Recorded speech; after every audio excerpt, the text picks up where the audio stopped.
बिस्मिल्लाहिर्रहमानिर्रहीम अस्सलाम वालेकुम व्यूअर्स, उम्मीद करता हूँ आप सब खैरियत से होंगे। आज हम एक और न्यू रेसिपी के साथ आए हैं। आज मैं बना लेती हूँ बीफ मसाला बोटी।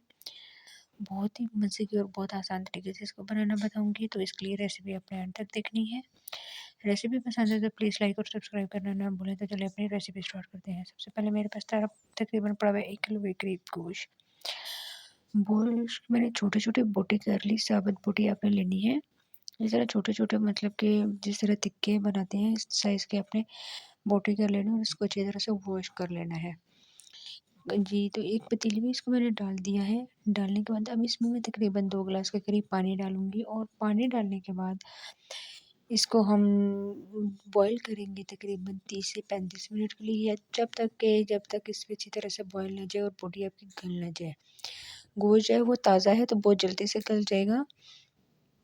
तो चलिए अब इसका हम वेट करते हैं। 30 मिनट बाद आपसे मुलाकात होती है। 30 मिनट गुजरने के बाद हम चेक करेंगे। चूल्हे की फ्लेम आपको मैं बता दूं मैंने बिल्कुल स्लो रखी हुई है, बहुत ज़्यादा हाई नहीं रखनी। ये तो 35 मिनट गुजरने के बाद जब मैंने चेक किया तो बहुत अच्छी तरह से बोटी जो गोश्त था वो गल गया था। एक बोटी मैंने ली और उसको अच्छी तरह से चेक किया और ये थोड़ी-थोड़ी इसका जो मतलब कि पानी है वो मैंने रख दिया है यखनी, ठीक है। अब इसको मैं एक जगह साइड पे उतार दूँगी और बोटी जो है वो इसको मैं आपको दिखा देती हूँ। ये देखें बहुत अच्छी तरह से ये गल गई है। छोटी जो बोटी होती है वो बहुत ही जल्दी से गल जाती है। तो चलें अब इसकी हम ग्रेवी तैयार कर लेते हैं, मसाला तैयार कर लेते हैं। वो किस तरह बनाएँगे? मेरे पास कुछ लहसुन के जवे पड़े हुए हैं, 1 अदरक का टुकड़ा है और 4 से 5 अदद मेरे पास हरी मिर्च है। हरी मिर्च बहुत ज़्यादा तेज़ नहीं है। इस रेसिपी को आप चाहें तो तवे पे भी बना सकते हैं, लेकिन मैं इसको कढ़ाई में बनाऊँगी। कढ़ाई में तकरीबन मैं डाल दूँगी आधा कप के करीब ऑयल। ऑयल का इस्तेमाल इसमें थोड़ा-सा ज़्यादा होने वाला है। ऑयल जैसे ही गर्म होगा तो मैंने जो आपको तीनों चीज़ें बताई हैं उनका हम पेस्ट बना लेंगे, अदरक लहसुन का और साथ ही हरी मिर्चों का। इन दोनों का हम अच्छी तरह से पेस्ट बनेंगे और पेस्ट हम ऑयल में शामिल कर देंगे। फ्रेश पेस्ट बनाने का ये मकसद होता है कि इससे जायका बहुत अच्छा आएगा और इसकी खुशबू भी बहुत ही मज़े की आने वाली है। अब आपने इसको क्या करना है, बहुत अच्छे तरीके से ब्राउन करना है। जैसे ही इसकी खुशबू आना स्टार्ट होगी तो हम इसमें और चीज़ें शामिल कर देंगे, लेकिन आपने इस चीज़ का ध्यान रखना है कि इसको अच्छी तरह से फ्राई करना है। तकरीबन 5 मिनट हम इसका वेट करेंगे और जब तक ये फ्राई नहीं होता वो बहुत ही मज़े की और बहुत ही ज़्यादा ये पसंद की जाने वाली रेसिपी है, तो इसको आपने ज़रूर ट्राई करना है और बहुत आसान तरीके से ये मैं आपको बनाना बता रही हूँ।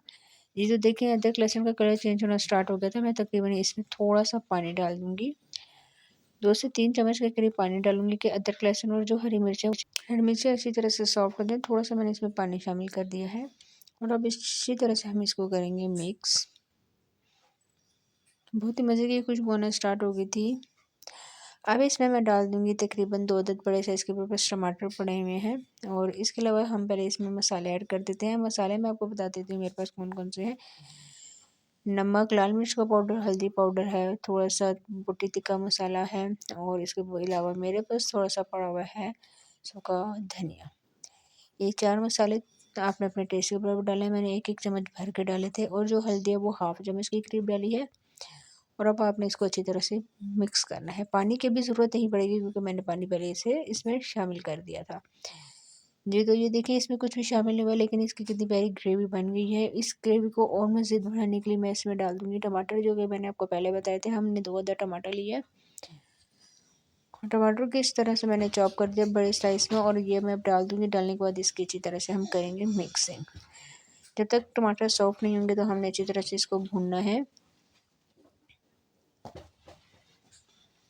जी, अच्छी तरह से मैं मिक्स करके और तकरीबन इसको 5 से 7 मिनट के लिए ऊपर इसके ढक्कन दूँगी कि टमाटर सॉफ्ट हो जाएँ। जी, तो 5 मिनट गुज़रने के बाद जब मैंने ढक्कन हटाया तो बहुत ही अच्छी तरह से टमाटर सॉफ्ट हो गए थे। ग्रेवी बहुत ही मज़े की बनी थी और बहुत अच्छी खुशबू आ रही थी मसालों की, अदरक, लहसुन, हरी मिर्चों की। जी, तो अच्छी तरह से मैं इसको साथ-साथ मिक्सिंग कर रही हूँ और जो गोश्त है उसको मैंने निकाल दिया था, बाउल में डाल दिया। अब गोश्त हम इसमें डाल देंगे। गोश्त देखिए बहुत अच्छे तरीके से गल गया है, कोई नमक कोई कुछ भी मैंने इसमें ऐड नहीं किया था। अगर आप नमक गोश्त में ऐड कर रहे हैं तो फिर आपने अपने मसाले में ग्रेवी बनाते हुए नमक का इस्तेमाल बहुत ज़्यादा कम करना है। अच्छी तरह से आपने इसकी भुनाई करनी है। इसका जो पानी है वो थोड़ा-सा ड्राई हो जाए अच्छी तरह से।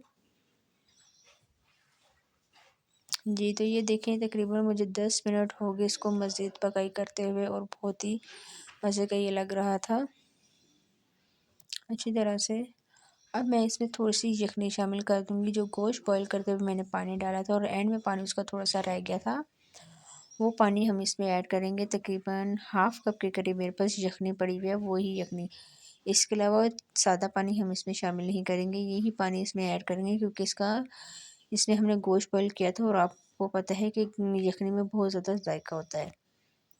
ये शामिल करने के बाद इसको थोड़ा-सा मैं मिक्स करूँगी और तकरीबन 10 मिनट के लिए दोबारा से मैं इसको दम दे दूँगी और प्लेट में हम अभी सर्व कर लेंगे। जी, तो ये देखिए ये इसकी फाइनल लुक है, बहुत ही जल्दी से बनने वाली, बहुत आसान चीज़ों से मैंने इसको बनाना आपको बताया, साथ ही हमने सलाद के काट के रखा हुआ है।